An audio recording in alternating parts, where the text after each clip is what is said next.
Indian communist പാർട്ടിയുടെ 100ാം വാർഷികം ആഘോഷിക്കുകയാണ്. അതിൽ തന്നെ തർക്കമുണ്ട്, അത് നമുക്ക് വരാം. ഇന്ത്യൻ കമ്മ്യൂണിസ്റ്റ് പാർട്ടി ഇന്ത്യയിൽ രൂപപ്പെട്ടത് 1920 ആണ് എന്നൊരു ആണ് CPM-കാർ വിശ്വസിക്കുന്നത്. അതായത് 1920 ഒക്ടോബർ 17 ഒക്ടോബർ വിപ്ലവത്തിന്റെ കൂടി ഓർമ്മ നിലനിർത്തിക്കൊണ്ട് ഒക്ടോബർ 11 താഷ്കണ്ടിൽ MN റോയിയും മുഹമ്മദ് അലിയും റോസപ്പൻ ഗോവും MBT ആചാര്യയും മുഹമ്മദ് ഷഫീഖും എല്ലാം കൂടി ചേർന്ന് തുടങ്ങിയ ഒരു പാർട്ടിയാണ്. താഷ്കണ്ടിൽ വെച്ചാണ് കമ്മ്യൂണിസ്റ്റ് പാർട്ടി തുടങ്ങിയതെന്നാണ് CPM വിശ്വസിക്കുന്നത്.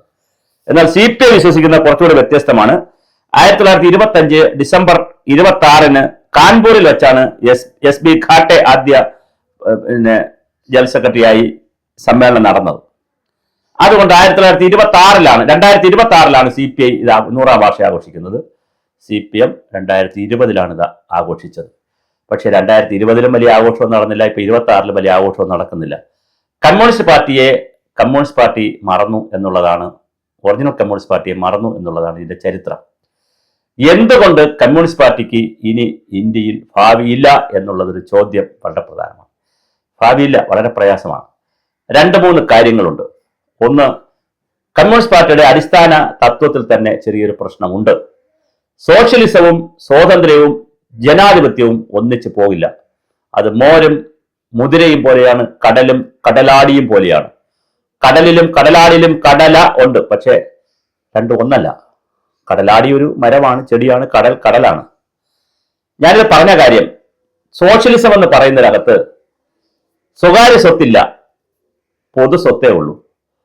പൊതു സ്വത്ത് എവിടെ കേന്ദ്രീകരിക്കുമോ അവിടെ അധികാരം കേന്ദ്രീകരിക്കും. അതാണ് സോവിയറ്റ് റഷ്യയിലൊക്കെ നമ്മൾ കണ്ടത്. അപ്പൊ പൊതു സ്വത്ത് കേന്ദ്രീകരിച്ചു കഴിഞ്ഞാൽ, അധികാരം കേന്ദ്രീകരിച്ചു കഴിഞ്ഞാൽ ജനാധിപത്യമില്ല, പിന്നെ സ്വാതന്ത്ര്യമില്ല. അപ്പൊ ഇത് SFI പിള്ളേരൊക്കെ ചുമ്മാ ഞാനും ഒക്കെ പഠിക്കുന്ന കാലത്ത് ഇതുപോലെയൊക്കെ വിളിച്ചുകൊണ്ടൊക്കെ നടന്നതാണ്. സ്വാതന്ത്ര്യം, ജനാധിപത്യം, സോഷ്യലിസം, അത് പറ്റില്ല. ഇത് മൂന്നും കൂടി ഒന്നിച്ച് നിൽക്കില്ല. അപ്പൊ പിന്നെ ജനകീയ സോഷ്യലിസം, എന്തായാലും ജനാധിപത്യ സോഷ്യലിസം എന്നൊക്കെ പറഞ്ഞ ആളുകളെ മെരുക്കാൻ നമുക്ക് പല വാക്കും പറയാം. എന്തായാലും അത് നിലനിൽക്കില്ല എന്നുള്ളതാണ് വളരെ പ്രധാനം. ഇനി മനസ്സിലാക്കേണ്ടുന്ന മറ്റൊരു പ്രധാനപ്പെട്ട കാര്യം, സ്വകാര്യ സ്വത്തിനെ സംബന്ധിച്ച് എത്രയാകാം, ഏതുവരെയാകാം, എന്തുവരെയാകാം എന്നുള്ള സംബന്ധിച്ച് കമ്മ്യൂണിസ്റ്റ് പാർട്ടിക്ക് ഒരു ധാരണയുമില്ല. അത് അടിസ്ഥാനപരമായി കാറൽ മാർക്സിന്റെ കാലം മുതൽ ഇല്ല. 2, ഇന്ത്യയിൽ അത് വളരാത്ത കാര്യങ്ങളാണ് ഞാൻ ഈ പറയുന്നത്. 2, ജനാധിപത്യ കേന്ദ്രീകരണം ജനങ്ങൾ വിശ്വസിക്കുന്നില്ല. വികേന്ദ്രീകരണത്തിലാണ് അല്ലെങ്കിൽ ജനാധിപത്യത്തിലാണ് ജനങ്ങൾ വിശ്വസിക്കുന്നത്. ഈ കേന്ദ്രീകൃത ജനാധിപത്യം എന്നൊക്കെ പറയുന്നതിനകത്തൊന്നും ജനങ്ങൾ വിശ്വസിക്കുന്നില്ല. 3, അതിനേക്കാളൊക്കെ ഏറ്റവും പ്രധാനം, ഇന്ത്യയിൽ ആത്മീയത വളരെ പ്രധാനമാണ്. 630കളിൽ AD എന്ന് പറഞ്ഞാൽ ഇന്നത്തെ എത്ര വർഷം എന്ന് പറയും, 2026 2026 പിന്നെ പിറകിലോട്ട് പിടിച്ചോണം. 1350 വർഷങ്ങൾക്ക് മുമ്പ് ആദ്യത്തെ മുസ്ലിം അധിനിവേശം അല്ലെങ്കിൽ ഇവിടെ വന്ന് ആക്രമിച്ച ആ കഥ നമുക്ക് പറയാം, വിശദമായി പറയേണ്ടതുണ്ട്, വേറെ വീഡിയോയിൽ പറയാം.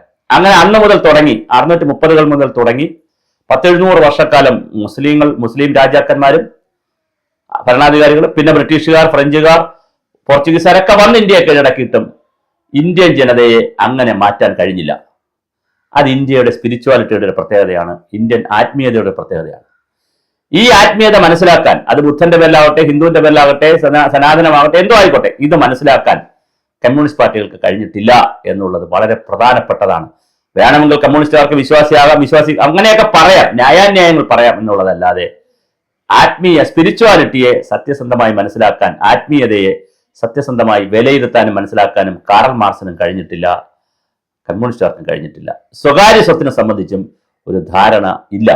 ജനാധിപത്യത്തെ കുറിച്ച് ഒട്ടും ധാരണയില്ല. എവിടെയൊക്കെ അധികാരത്തിൽ വന്നിട്ടുണ്ടോ അവിടെയൊക്കെ ജനാധിപത്യ വിരുദ്ധമായ ഏകാധിപത്യ പ്രവണതയിലേക്ക് പോയിട്ടുമുണ്ട്. അത് കോളേജിൽ SFIക്ക് കിട്ടുന്നതാവട്ടെ, ഒരു സഹകരണ സംഘത്തിൽ CPM-നും മറ്റാളുകൾക്ക് കിട്ടുന്നതാകട്ടെ, എന്തോ ആയിക്കോട്ടെ, അങ്ങനെയൊക്കെ സംഭവിച്ചപ്പോൾ തീർച്ചയായും കമ്മ്യൂണിസ്റ്റ് പാർട്ടികൾക്ക് ഇന്ത്യയിൽ ഭരണം എന്ന് പറയുന്നത് വലിയൊരു പ്രശ്നമായി മാറുന്നുണ്ട്. ബംഗാളിൽ എങ്ങനെ അധികാരത്തിൽ വന്നു? ബംഗാളിൽ അധികാരത്തിൽ വന്നത് സിദ്ധാർത്ഥ ശങ്കർ എന്ന് പറയുന്ന കോൺഗ്രസ്സുകാരന്റെ വലിയ കൊടിയ അഴിമതിയും തോന്നിവാസവും ഒരു വശത്ത്, വംശീയമായ കലാപം നടന്നു വരുന്നു. ബംഗാൾ വലിയ ക്ഷാമത്തിലേക്ക് പോയി. അങ്ങനെ ബംഗാളിൽ വലിയ ക്ഷാമവും ഉണ്ടായി. സിദ്ധാർത്ഥ ശങ്കരയുടെ ദുഷിച്ച ഭരണമൊക്കെ വന്നപ്പോഴാണ് വിദേശ സർവകലാശാലയിൽ പോയി പഠിച്ചിട്ട് വന്ന, നമ്മൾ ബ്രാഹ്മണ സമുദായം എന്ന് പറഞ്ഞാൽ അത്ര ഉയർന്ന, ഞാൻ സമുദായത്തെ പറഞ്ഞാണ്, അല്ലാതെ ബ്രാഹ്മണൻ എന്നുള്ള അർത്ഥത്തിൽ പറഞ്ഞാൽ, അവർ കൂടിയ അർത്ഥത്തിലല്ല പറഞ്ഞു, അവിടുത്തെ ഇപ്പൊ ഇവിടെ നമ്പൂതിരിപ്പാടൊക്കെ ഇറങ്ങിയതുപോലെ വളരെ പ്രധാനപ്പെട്ട അവിടുത്തെ ഒരു സമുദായത്തിലെ അംഗം ജ്യോതി ബസു ഇറങ്ങി പാവപ്പെട്ടവരുടെ രക്ഷകരായി വന്നപ്പോൾ അവർ അതിലൊരു സ്പിരിച്വാലിറ്റി കണ്ടു.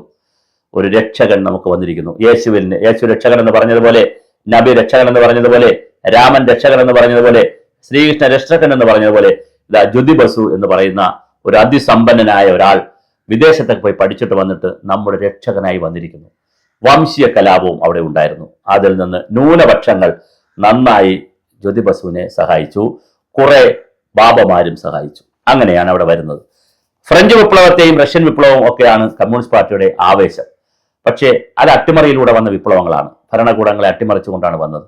അതേ റഷ്യയിൽ തന്നെ ലെനിനിസ്റ്റ് ആശയങ്ങളൊക്കെ നടപ്പിലാക്കിയ ലെനിന്റെ പ്രതിമ റോഡിൽ എടുത്തടിച്ച് 4 കഷ്ണങ്ങളാക്കി 10 കഷ്ണങ്ങളാക്കി പൊട്ടിച്ചു കളയുന്ന കാഴ്ച ലോകം കണ്ടതാണ്.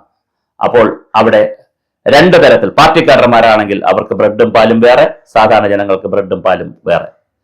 പാർട്ടി അംഗമാണെങ്കിൽ പാർട്ടി കാർഡ് ഉണ്ടെങ്കിൽ വലിയ പ്രിവിലേജ് കിട്ടിയിരുന്നു എന്നാണ് സോവിയറ്റ് റഷ്യയുടെ തകർച്ചയെക്കുറിച്ച് പറയുന്നത്. അതിന്റെ ഭാഗമായിട്ടുകൂടിയാണ് അവിടെ ക്ലാസ്നോസ്റ്റും പെരിസ്ട്രോയ്ക്കും കൊടുത്തപ്പോൾ ജനങ്ങൾ വലിയ സന്തോഷത്തോടുകൂടി ആവേശത്തോടുകൂടി ഇടിച്ചു കയറിയ ഒരിടം പള്ളികൾ കൂടിയാണ് എന്ന് മനസ്സിലാക്കുക. കമ്മ്യൂണിസ്റ്റ് പാർട്ടിക്ക് അധികാരമുണ്ടായിരുന്നപ്പോൾ സ്റ്റാലിന്റെ കാലത്തും ലെനിന്റെ കാലത്തും ഒന്നും അവിടെ പള്ളികളിൽ കയറാൻ അനുവാദമില്ലായിരുന്നു, അല്ലെങ്കിൽ പോകില്ലായിരുന്നു. പക്ഷെ അതിനുശേഷം അവർ പള്ളികളിൽ ഇടിച്ചു കയറി പോവുകയുണ്ടായി. ഇതൊരു മറ്റൊരു കാര്യം. കേരളത്തിൽ ഇനി ദാരിദ്ര്യവും പട്ടിണിയും ഒന്നും ഉള്ളതുകൊണ്ട് ഇല്ലാത്തത് കൊണ്ട് എത്ര കാലം ഇങ്ങനെ പോകാൻ പറ്റും കമ്മ്യൂണിസ്റ്റ് പാർട്ടിക്ക്? ഇന്ന് കമ്മ്യൂണിസ്റ്റ് പാർട്ടി ഇന്ത്യയിൽ നേരിടുന്ന വലിയ ഒരു പ്രശ്നം ആശയ ദാരിദ്ര്യമാണ്. കൃത്യമായ ഒരു ഐഡിയോളജി ഇല്ലാത്തതാണ്. കോർപ്പറേറ്റ് ആകണോ അതറിയത്തില്ല, ഡെമോക്രാറ്റ് ആകണോ അതറിയത്തില്ല, സോഷ്യലിസം കൊണ്ടുപോകണോ അതറിയത്തില്ല, സമത്വമാണോ ഇനി പറയേണ്ടത് അതറിയത്തില്ല, തൊഴിലാളികൾക്ക് സർവാധിപത്യം ഇനി പറയണോ ഇതൊന്നിനെ സംബന്ധിച്ച് വലിയ തർക്കങ്ങളാണ് നടന്നുകൊണ്ടിരിക്കുന്നത്. കേരളത്തിലൊരു ഫ്ലോട്ടിംഗ് പീപ്പിളാണ്. 4-5% ആളുകളാണ് കേരളത്തിൽ ജയിപ്പിക്കുന്നത് എല്ലാവരെയും മാറിയും തിരിഞ്ഞുമൊക്കെ. ഇപ്പൊ തന്നെ പഞ്ചായത്ത് തിരഞ്ഞെടുപ്പ് നമ്മൾ കണ്ടു. 5% ആളുകൾ മാറിയപ്പോൾ ഒരു മുന്നണി തന്നെ തകർന്നു ഇല്ലാതായി മാറി. മറ്റേ മുന്നണിക്ക് അധികാരം കിട്ടി. 57 കാര്യം പറഞ്ഞുകൊണ്ട് നമുക്ക് അവസാനിപ്പിക്കാം. 50 ശബരിമല തീവെപ്പിനോടനുബന്ധിച്ച് ആരാണ് തീവെച്ചതെന്ന് കണ്ടുപിടിച്ച് കൊടുക്കും ഹിന്ദുക്കൾക്ക് വേണ്ടി എന്ന് പറഞ്ഞു കൂടിക്കൊണ്ടാണ് എം.എൻ. ഗോവിന്ദൻ നായരും EMS-ഉം 57 അധികാരത്തിൽ വന്നതല്ല. ഭൂപരിഷ്കരണം നടപ്പിലാക്കുന്നൊന്നും പറഞ്ഞുകൊണ്ടല്ല. ഭൂപരിഷ്കരണം നടപ്പിലാക്കിയാൽ വേറെ കാര്യം. അപ്പോൾ ബഹുഭൂരിപക്ഷത്തിനുള്ള ഈ വിശ്വാസത്തെയും ഈ പറയുന്ന മറ്റൊരുപാട് കാര്യങ്ങളെയൊക്കെ ഉള്ള സാഹചര്യത്തിൽ വന്ന ഒരു പാർലമെന്ററി പാർട്ടി എന്നതിനപ്പുറം കമ്മ്യൂണിസ്റ്റ് പാർട്ടിയുടെ ഇന്ത്യയിലെ നിലനിൽപ്പ് തന്നെ വളരെ അപകടത്തിലാണ്. അതെങ്ങനെയാണ് പോകുന്നത് നമുക്കറിയില്ല. അതുകൊണ്ടാണ് ഡി രാജ പറഞ്ഞത് ഇനി എന്തിന് 2 പാർട്ടിയായി നിൽക്കണം, നമുക്ക് ഒന്നിച്ചുകൂടെ എന്ന് ഈ 100-ാം വർഷത്തിൽ ആഘോഷിക്കുന്നത്. ഈ വാർഷികം പോലും മറന്നു പോകുന്ന പാർട്ടിയായി കമ്മ്യൂണിസ്റ്റ് പാർട്ടി നിൽക്കുമ്പോൾ ആശയപരമായി പാപ്പരത്വത്തിലേക്കാണ് പാർട്ടി നീങ്ങുന്നത്. പിന്നെ അധികാരത്തിൽ വരും, മുന്നണി രാഷ്ട്രീയത്തിലൂടെ പലയിടത്തും വരും, അതെല്ലാം നടക്കും. ആശയപരമായി ഇന്ത്യയിൽ ഇത്രയും അസമത്വം ഉണ്ടായിട്ടും, അസമത്വത്തിന്റെ തോത് വർദ്ധിച്ചിട്ടും, ദാരിദ്ര്യത്തിന്റെയും അസമത്വത്തിന്റെയും രീതികൾ പല രൂപത്തിൽ പോയിട്ടും, കോർപ്പറേറ്റ് വൽക്കരണമൊക്കെ ഉണ്ടെന്ന് പറഞ്ഞിട്ടും എന്തുകൊണ്ട് കമ്മ്യൂണിസ്റ്റ് പാർട്ടിക്ക് വളരാൻ കഴിയുന്നില്ല എന്ന് ആത്മപരിശോധന നടത്തേണ്ടത് കമ്മ്യൂണിസ്റ്റുകാർ തന്നെയാണ്.